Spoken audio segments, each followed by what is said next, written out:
台南駅から徒歩15分、新鮮なサバヒーを使ったスープとローザーファンが看板メニューのお店。皮やヒレごとサバヒーを丸々使った熱々のスープにはイカのすり身なども追加できます。透き通るスープに浮かぶほろほろと崩れる柔らかくジューシーなサバヒーを食べると台南に来たことを実感します。照りのある濃い色合いのローザオファン、こっくりと甘じょっぱく煮込まれたローザオはジューシーながらとても優しい味付けです。サバヒーのうまみが凝縮された透き通るスープとともに食べればたちまち台南のエネルギーをいただけます。ヒレまで豪快に入っていますが、サバヒーの骨は全くありません。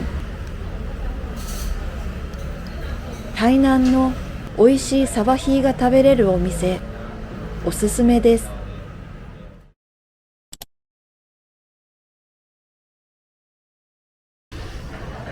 台南永楽市場にあるこちらのお店、メニューはミーガオとスーセンタンの2つです。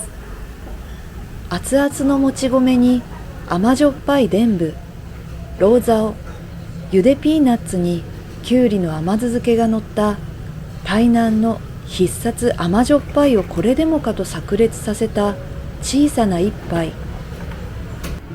スープは豚のもつと麦が浮かぶ白濁したスーセンタン、あっさりとした優しい塩味です。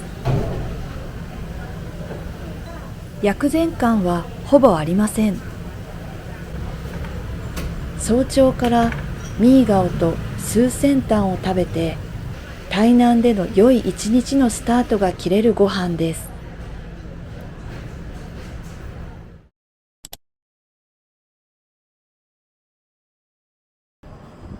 台南保安路にあるこれまたサバヒースープのお店。メニューも一貫してサバヒーのみ、一律70元です。だしの効いた甘みのあるとろみスープにつみれ状にしたサバヒー団子が入っています。絶妙な量の黒酢が入れてあるのも美味しさのポイントです。個人的にこのサバヒースープがかなり好みで美味しさに驚きました。夜も早朝も地元の方々が多く食べに来られ、台南のローカルを味わわせていただけます。地元の方の真似をして途中胡椒と追い黒酢で味変も。熱々のスープと弾力のあるサバヒー団子は食べ応えも抜群です。日本語は通じませんが店員さんはとても親切です。こちらは同じスープにビーフンを追加していただいたものです。料金は変わりません。あまりに美味しかったので別の日の朝ごはんにいただきました。私は2回とも生姜とパクチーを抜いていただきましたが、この2つがあるとまた違う味わいになりそうです。ビーフンは極細でとろみスープによく絡み、柔らかくて朝食にぴったりでした。朝7時から営業されています。すがすがしい台南の朝に心も体も温まる美味しいサバヒースープをどうぞ。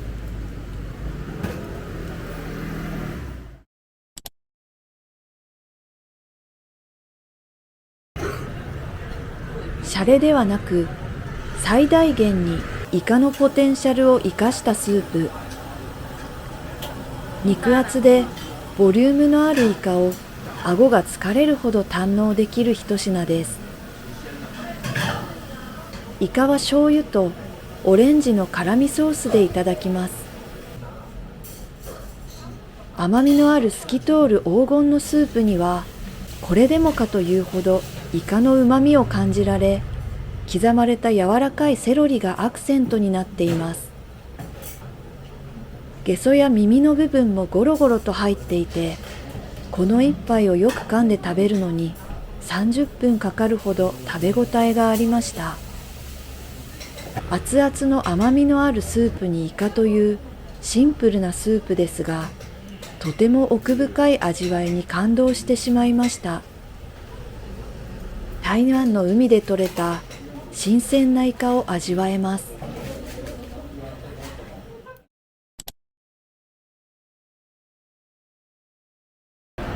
新農街を抜けた先にある尿老丹のお店。大通りに面したドローカルな店内。濃いめの味付けで煮込まれたジューシーな尿老ザオファンと牛の旨味が凝縮された看板メニューの尿老丹、ルーローファンの牛バージョンといったご飯で、小さなお椀に盛られたご飯に脂の乗った甘じょっぱい牛肉がとても美味しいです。看板メニューであろう尿老丹はスープ自体にしっかりと甘み、牛の旨味が凝縮されていました。牛肉はテーブルのタレをつけていただきます。熱帯夜の台南でいただく熱い牛のパワーフード、ローカル感も含めてごちそうさまです。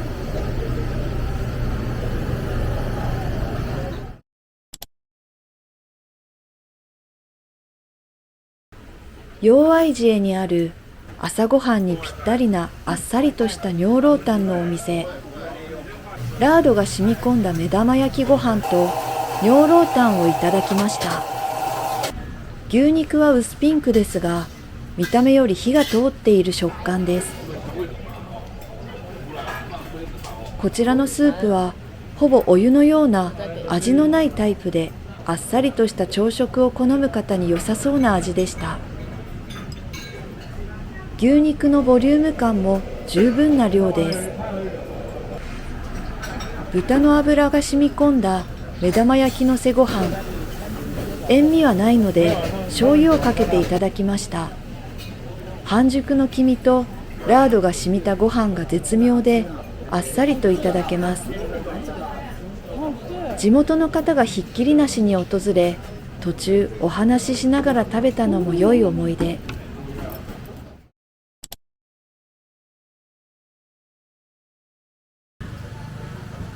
永楽市場の先にあるローザオファンの美味しいお店。メニューは比較的シンプルです。キラキラと照りのあるローザオファンと熱々の魚のすり身団子スープをいただきます。とにかく熱々のスープとローザオファンを交互に食べると幸せが止まりません。少し八角が効いた魚団子を食べて、たちまち台湾感を感じられます。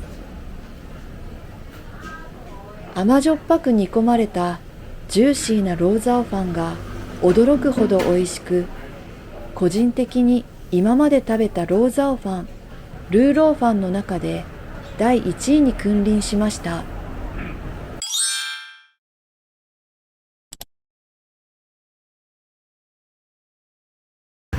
台湾で食べられる極細のビーフンにはまり、こちらのお店へ。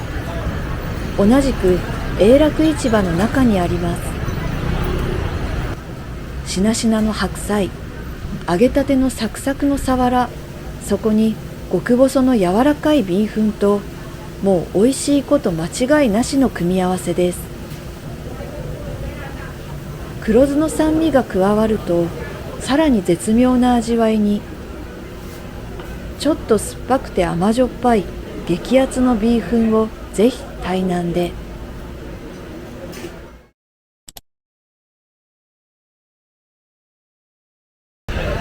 創業70年、老舗担々麺のお店。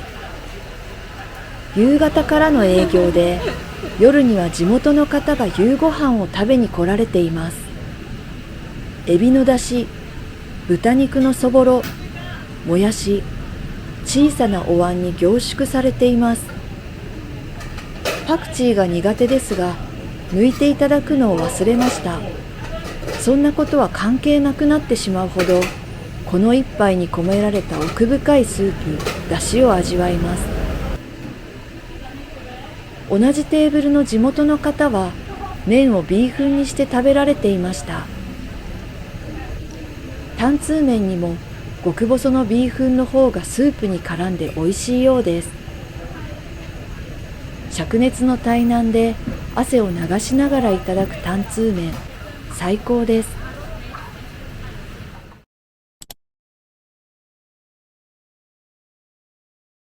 担々麺といえば、こちらも有名店。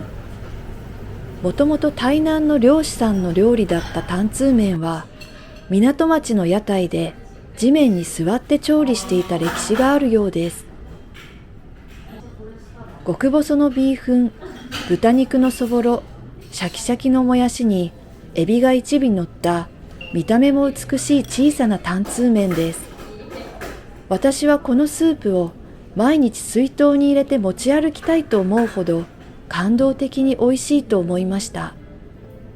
甘じょっぱく豚肉や魚介の出汁が効いたスープにジューシーな豚そぼろ、ニンニクが結構効いているのも美味しさのポイントです。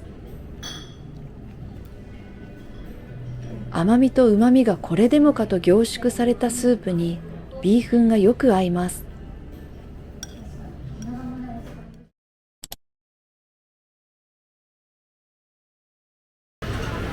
ふらっと入ったお店ほどたまげるほど美味しいものに出会えることも。このお店のワンタン麺がまさにそうでした。台南必殺、甘みのあるスープに八角の効いた塩気のあるワンタンが浮かぶ熱々のワンタン麺。スープ自体は薄味ですが、塩気のあるワンタンと食べると絶妙な味わいに。途中、胡椒と酢で味変したらますます美味しくなりました。とにかくこのワンタン、何が仕込まれているのだろうと不思議なほど美味しい。夜食にふらっとこんなに美味しいワンタン麺が食べられる台南の方が羨ましい限りです。絶対にまた行きたい。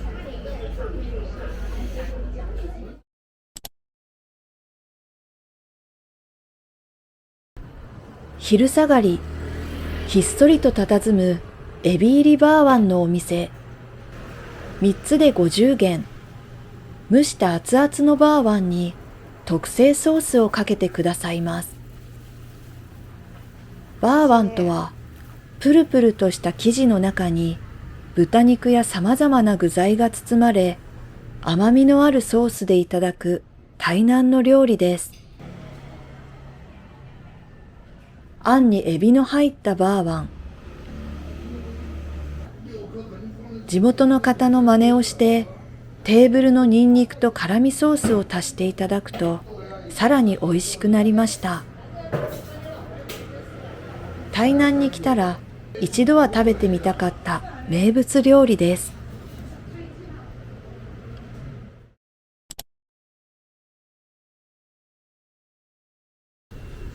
ここのは絶対に食べたかったツォンロービン。豚肉とネギのあんを包み、油で揚げたスナックです。熱々の揚げたてをいただけます。何もつけなくても、あんに甘じょっぱい味があって、薄皮でサクサクした食感がすごく美味しい。毎日食べたい、また絶対に行きたいお店となりました。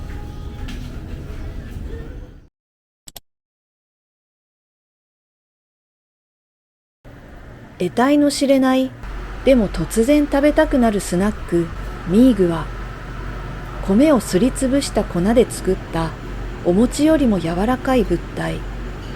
甘みのあるえのきが浮かぶあんに少々の黒酢。これまた絶妙な組み合わせです。この台南の不思議な食べ物が私は結構癖になりました。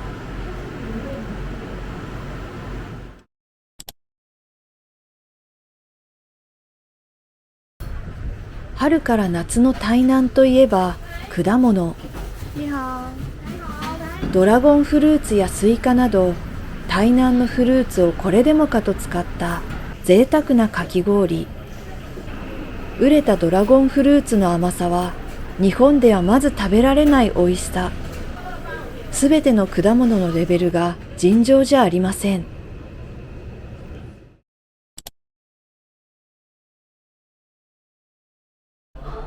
トーファって豆腐っぽいと私は今まであまり好きではありませんでしたが、このお店で食べてトーファが好きになりました。比較的甘みの強い黒糖のシロップ、パリパリの砂糖に包まれたピーナッツに氷が浮かぶこちらのトーファは豆腐感を感じずにとても美味しいと思いました。店内の雰囲気や使われている食器やレンゲにもレトロなこだわりを感じます。量的には少なめで食後のデザートに甘めのトーファが好きな方におすすめです。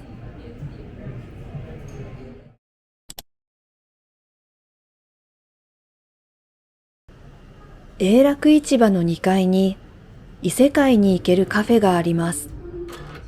昼も夜もひっそりと佇む香港式のミーシーカーフェ。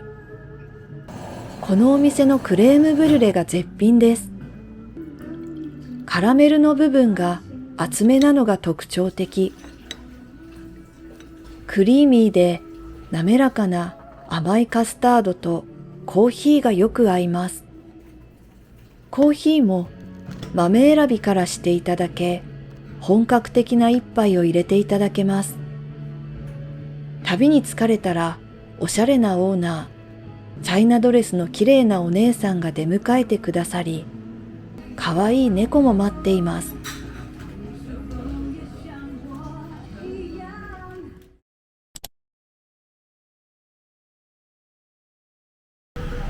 こちらのお店も台南の美味しいフルーツを取り揃えています。人気のマンゴーかき氷は夜には売り切れてしまうので注意。総合的にフルーツが乗ったミルクのかき氷です。甘いバナナ、レンブ、グアバ、スイカなどこれを食べて生き返りました。台南の夏、フルーツかき氷が必須です。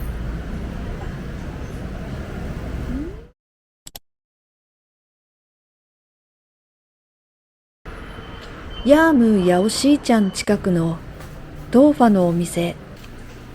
レモントーファに氷をトッピングしていただきました。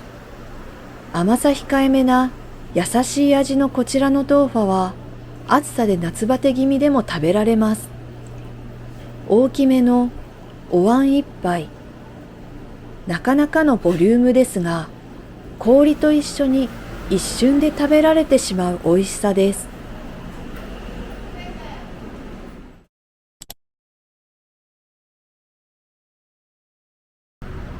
本物の台湾カステラが食べたくて、宿泊先の向かいにあったこちらのお店に、皆さんが買われているかぼちゃチーズを買いました。地元の方の行列が絶えず、その人気と味は比例するものでした。シュワシュワとまるで飲み物のように溶ける本物の台湾カステラの美味しさは、この時の旅の一番の驚きの一品でした。今回ご紹介した台南の美味しいもの26品が食べられるお店は、概要欄から Google マップに飛べるようになっております。どなたかの台湾旅行の参考にしていただけたら幸いです。